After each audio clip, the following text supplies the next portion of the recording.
Hi guys, welcome and welcome back to Ella Pastoral, and I'm so sorry that this video took so long to get out. School has absolutely been brutal, and it's been like 2 months since the new season of Louder and Prouder has been out. But in today's video, I really want to talk about my opinions on this new season and how I feel like the Proud Family Louder and Prouder is a deep dive into the Black experience in 2023. So if you're interested in that, keep on watching. So just to give you guys some background on what the Proud Family is, I'm going to be reading off my scripts right here, and it says the Proud Family is a show that centers the Proud family, an African-American family that lives in a suburban community. The main character, Penny Proud, is a 14-year-old girl who is navigating the ups and downs of adolescence while dealing with the challenges of being Black in America. The show tackles issues such as racism, police brutality, cultural appropriation in a way that's both entertaining and educational. So I am just going to be going through the list of episodes that I really liked this season and breaking down my opinion on them. So I'll just be having timestamps here for you guys.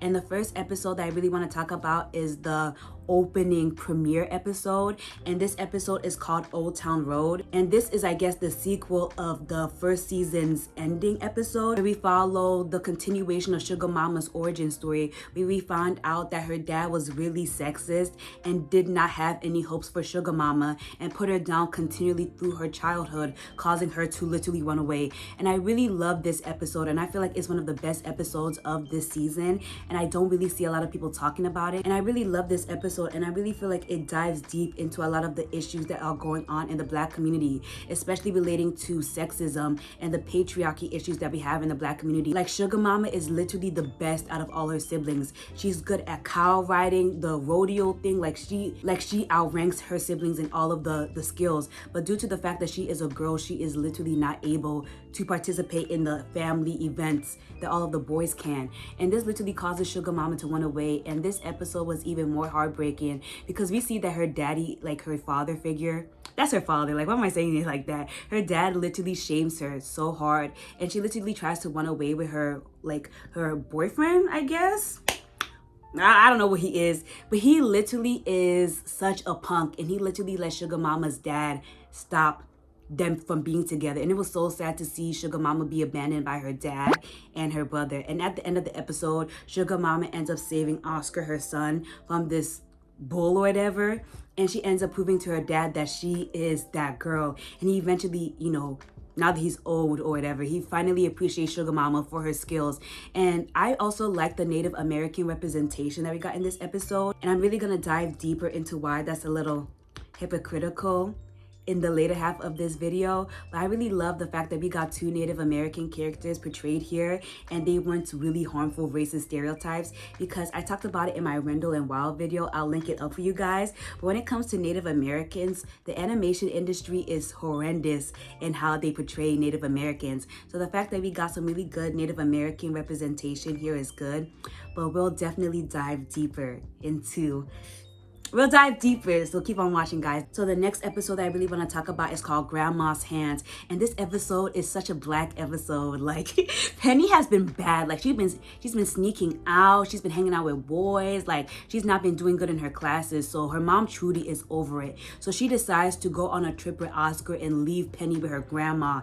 And Penny thinks it's sweet, so she literally thinks she's gonna have a cute little staycation with her grandma, but Sugar Mama don't play that. Sugar Mama know that Penny's been brought in, so she literally goes through a long episode of her punishing Penny, making her clean, making her cook, making her clean her dusty feet. And this is just such a Black episode, because this is literally how it is in the Black community. Like, when you get punished, this is literally the stuff they be making you do. And this is literally such a sweet episode, because even after Penny Proud goes through all of that with Sugar Mama, she still loves Sugar Mama and literally wants to stay with her even after her parents come back to pick her up. And this is such an example of how communal Black people are. Like, literally, when I was born, my grandmother came from Ghana, and she stayed with us for a good 2 years. And I actively remember when my mom did not feel like dealing with me, she would put me on to my grandmother for her to do some of the parenting. And the Proud Family is really good at showing what the Black experience is. And the next episode that I really want to talk about is episode 6, and it is called The End of Innocence. And personally, for me, this is one of the worst episodes this season, because I feel like the message that they wanted to portray really hits flat. And this is the colorism episode. And this episode was just god awful. Like, I don't even know how to put it in a nice way, but this episode was just awful. So the basic plot of this episode is that there is this pretty little boy who's like a popular teen star coming to Penny Proud's school, and all the girls are fawning over him, and they're like, ooh, I wonder if he's gonna like any of us. And I just found this so weird because Penny at this point has a boyfriend, Dejanay has a boyfriend, and so the only person who should really be simping over this boy is definitely La Cienega because she's single. And so the fact that all of these girls who have men, mind you, are simping over this boy really rubbed me the wrong way. And so this boy comes into the school and all the girls are like making googly eyes at him. And literally he passes by all of the girls except for Zoe, and he literally is like, I want to take you to the dance. And everybody's looking like, Zoe? No way I'm gonna take Zoe to the dance. Like, they dogging my sis for real. Like, they doing a little too much. And he's like, yeah, I want to take you to the dance. And she's like, okay, cool. And all of the friend group, right? They're so mad and they're so bitter. And they're like, you're gonna go out with him? There's no way he could like you. And Zoe's like, why not? And La Cienega is rude. She literally is like, why would he like you? You're you. And I didn't like that. The one thing about the Proud family is that they're going to show us that the main group of girls and then Michael or whatever, they're toxic and they're so mean to each other. And Zoe's looking from side to side like, huh? And so that night after the whole situation that happened at school, they have this FaceTime call, and Dejanay is like, I do not want Zoe at the annual princess party that we have because she decides that she wants to be with like a colorist or like a dude who only likes her because she's white. And Penny's a terrible friend.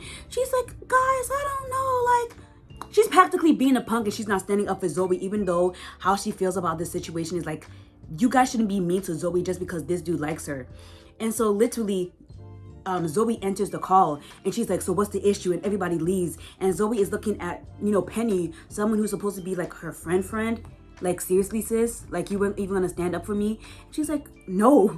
Like, she practically is just like, no. And so the next day, we have them having the princess party, and Penny's mom is like, yo, where's Zoe? And Penny is going to lie to her mom and literally is like, Zoe is at a conference somewhere, and then they're just having a good time at this princess party. And this princess party was really cute. We have Dejanay dressed up as Brandy's Cinderella. We have Penny as Princess Tiana. We have Mia dressed up as Queen Beyonce. And one of the issues that really got me, which I felt like was such a weirdo move, was having Michael dressed up as Pocahontas. And let me dive into why I feel like that's weird. So my mutual / friend, Harriana Hook, did a really good video talking about how we really need to let Pocahontas go. Because Pocahontas, if you guys don't know, her story is literally like a really nasty fanfic version of this girl's story right here. And the story of Pocahontas, and specifically the story of Disney's Pocahontas, is so disgusting when you really know the backstory behind it. Because Pocahontas was a little girl who was practically like taken by this white colonizer. And the fact that Disney decided to take that story and turn into a love story, and people are still watching / idolizing Pocahontas till this day is so weird. What I feel like is even worse about this situation is that the creators of the Proud family in the first episode of this season gave us such good Native American representation, only to add this nonsensical nonsense. And what I feel like even hurts me more about this situation is that they decided to make Michael indigenous, which I'm all for, but I feel like they only made Michael indigenous so that they can have him dress up like Pocahontas, which I feel like is such a terrible thing to do. Because imagine this, right? Imagine I make a black character only for the reason of getting her to dress up like a sexualized kid, because that's literally what Pocahontas is. Like, everybody should know about Pocahontas. And that's why I feel like I really wanted to mention it in this video. And that's why I feel like this episode, the end of Innocence, was just bad, because there's just so many different layers to it. But let's go back to the main plot of this episode, right? And everybody is at the party enjoying themselves, and then Zoe shows up. And Penny's mom is like, girl, I thought you was at a business trip. And Zoe's looking at all these girls like, no, I wasn't at a business trip. And literally everybody's being so fake to Zoe. Everybody is like, if Zoe's staying, I'm leaving. And then everybody leaves. And then Zoe's just looking at Penny like, damn sis, I thought out of everybody you would have supported me.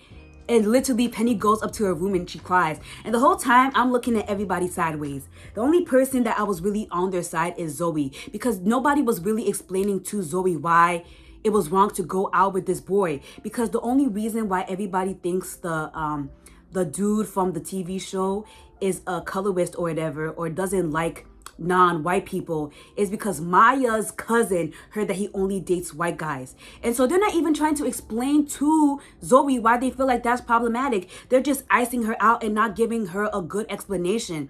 And so this episode, I really feel like handled the issue of the whole preference debate really badly. And I also feel like it's reflective of how the Black community deals with the preference conversation. And I really feel like this episode is very representative of how us in the Black community, we don't have any real conversations when it comes to the preference issue. Like, everybody is being so fake to Zoe, and Zoe eventually comes back and she's like, I asked the dude if he only got with me because I'm white. Mind you, they do that off screen, and I really feel like they should have included it on screen so we can really see the impacts, but they didn't.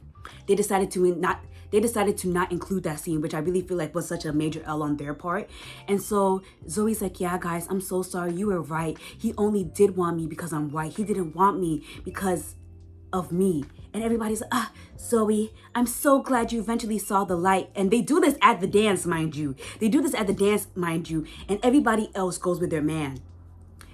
Dejanay goes with her man. Penny goes with her man. La Cienega somehow got a man in all of this. And the whole time I'm looking like, this is awful, because what kind of message is this trying to teach? Like, I really feel like they should have done the episode in any other way. And I'm literally looking at Zoe. She's all there by herself. And then 2 seconds later, we see that dude pull up with another white girl, literally going to show us that he just wants to be with a white girl. He doesn't even want to be with someone for who they are. He just wants somebody who's white on his arm. And I just feel like they should have dived deeper into that. And so the episode ends with Zoe asking this dude, I think his name is like, I don't know. I'm gonna just put a picture of his face for y'all on the screen so y'all know what I'm talking about.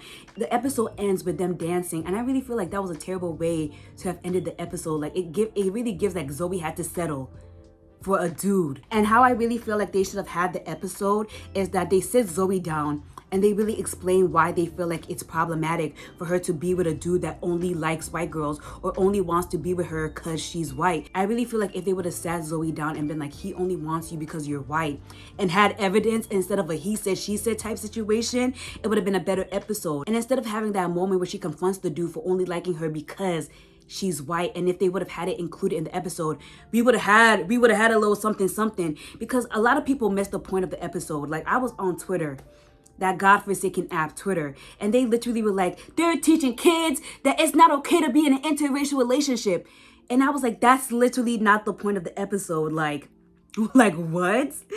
It's wrong. The point of the episode, or the point that they were trying to teach the children, is that being with someone who only cares about you because of the color of your skin is weird. Like, if you're with someone and they only care about your race, they don't care about your interests, your opinions, who you are as a person, they're superficial and you shouldn't be with that person. But this episode flopped. And so the next episode that I want to talk about is personally one of the episodes that I feel like hit deep for me and was really good at portraying the issues that are going on in the Black community. Is episode 9, and it's called Bebe. In this episode, we find out that Bebe is autistic, and I really relate to this episode so much because first, I'm Black, right? And I am an older sister of an autistic brother. And so this episode really felt like a parallel to my life, because in this episode, we have Penny struggling so much to babysit Bebe because her parents keep practically pushing the babysitting responsibilities on Penny, and she's not allowed to hang out with her friends. And I really feel like this episode was so representative of my own childhood, and to see the way this episode was, written, directed, I really liked it. I really enjoyed the part where the teacher of the autistic class was able to realize that Penny was going through her own struggles, and it was just so kind to see that she wasn't being like diminished for suffering, because as somebody who has an autistic sibling, it is hard. You do have to sacrifice hanging out with your friends sometimes, because if your parents can't take care of your sibling, you low-key have to. And I just really love the Proud Family's honest depiction of autism. I also feel like how Oscar was so apprehensive to believe his son was autistic is so representative of how autism and autistic people are treated in the Black community. Like, it took my parents so many years and me even coming up with my own research to show them, like, hey, my brother's autistic, you should definitely get him the help he needs. And I just feel like this episode was so good. So in conclusion, I really feel like even though this season of The Proud Family had a bunch of issues, the overall season was really good. We tackled a lot of hard-hitting topics. I didn't even talk about the other episodes in this season. Like, I think the season finale talked about slavery, police brutality, all of that.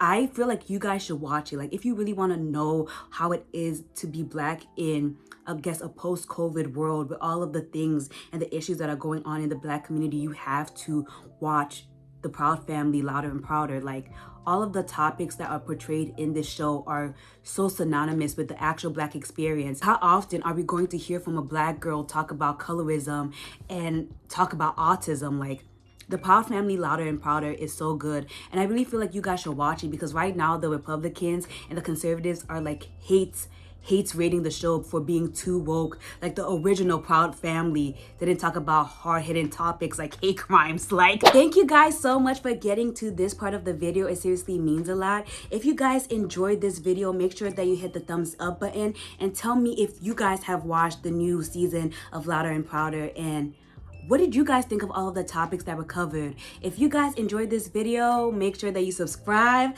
I have a bunch more video essays coming out for you guys, and I'll definitely see you guys in the next one. Bye!